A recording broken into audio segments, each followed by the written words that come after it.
RSS का तांडव चल रहा है और पूरी की पूरी सरकार में बैठे हुए, चाहे वो पुलिस के बड़े अधिकारी हों चाहे छोटे अधिकारी हों, पूरे के पूरे आरएसएस के दबाव में हैं। और इन्होंने अपना प्रेस्टीज पॉइंट बना लिया कि पूरे हिंदुस्तान में हमने ये ऐसा कर दिया और राजस्थान में हमारा पोस्टर कैसे फाड़ दिया। तो पोस्टर भी फटेंगे, सरकारें भी जाएंगी, ये चेहरे भी बदलेंगे। इनमें से बहुत से लोग जो आज भ्रष्टाचार के आकंठ में डूबे हुए हैं, भ्रष्टाचार कर रहे हैं, ये जेलों में भी जाएंगे। ऐसे तो अगर हम डरते, कांग्रेस के लोग डरते, तो देश आज़ाद नहीं होता। ये हमारी परीक्षा ले रहे हैं, कितनी भी परीक्षा लें। मैं समझता हूँ कि जुडिशियली भी संदेह के घेरे में आने लग गई है कि क्या जुर्म कर दिया था इन बच्चों ने। जहां पर कार्यक्रम स्थगित हो गया था, दूसरी जगह कार्यक्रम शिफ्ट हो गया था, और उसके बाद में एक पोस्टर, एक सिंबॉलिक विरोध प्रदर्शन के तौर के ऊपर उस पोस्टर को उतारा गया और एक बच्चा उतार रहा है और उसने खुद ने वीडियो डाला है। और आपने देखा कि 9 लोगों पे मुकदमे दर्ज किए गए। किस प्रकार से वहां पर 6 की जमानत हुई। जिस दिन जमानत हुई उस दिन भी भारी दबाव था भारतीय जनता पार्टी के जो वकीलों के अध्यक्ष हैं, कोई कारगुजारी की, ये भी हमें पता चला है। हाई कोर्ट में जब पेशी थी तो उस पेशी के ऊपर केस डायरी नहीं भेजी गई, बिना बुलाए आईओ चले जाते हैं। ये जो तांडव नृत्य सरकार कर रही है, पुलिस कर रही है, ये ठीक नहीं है। इससे संदेश ठीक नहीं जा रहा है।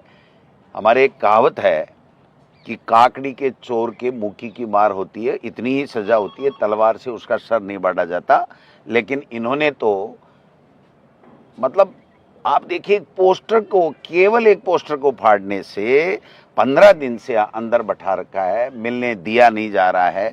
अभी भी जैसे किशोर मिला, उसके साथ ही वो दोनों लड़के खड़े हैं और बाकायदा बंद है पूरा का पूरा सिस्टम। टेलीफोन से बात की जा रही है, शीशे में वो दिख रहे हैं, उन दोनों से बात नहीं कराई जा रही। हो सकता है जेल का नियम होगा, हम भी नियमों को फॉलो करने वाले लोग हैं, लेकिन मैं समझता हूं कि ये जो दादागिरी, ये जो तानाशाही, ये संवैधानिक संस्थाओं का दुरुपयोग, कोर्ट का दुरुपयोग और इस प्रकार से कर रहे हैं, ये इनके लिए ठीक नहीं है।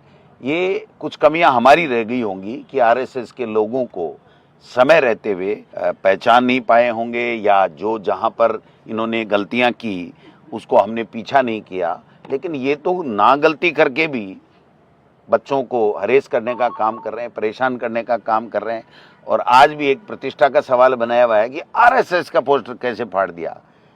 पूरे देश में आप देख सकते हैं कि जिस प्रकार से बिना चुनाव लड़े आरएसएस के लोग गुंडागर्दी कर रहे हैं, बदमाशी कर रहे हैं, सत्ताओं का दुरुपयोग कर रहे हैं। आने वाले समय में जनता के सामने इन सबको हम लोग बेनकाब करेंगे और इन बच्चे भी छूटेंगे। और दोबारा भी मैं खुद पार्टी का प्रदेश अध्यक्ष होने के नाते कह रहा हूं कि जहां गलत होगा, जहां आरएसएस अपनी दादागिरी करेगा, बीजेपी अपनी दादागिरी करेगी, सरकार जहां दादागिरी करेगी, हम लोग खड़े होंगे, सीना तान के खड़े होंगे। चाहे सीने पे गोलियां चले, हम लोग पीछे होने वाले नहीं हैं। क्योंकि हमें वो कांग्रेस पार्टी के हम सच्चे सिपाही हैं, राहुल गांधी जी और खड़गे साहब के हम लोग सैनिक हैं कि जिनके पूर्वजों ने देश की आज़ादी के समय सीने पे गोलियां खाई, पीठ पे नहीं खाई। ये तो मुखबिरी करने वाले लोग हैं और मुखबिरी से ही अपना काम चलाते हैं।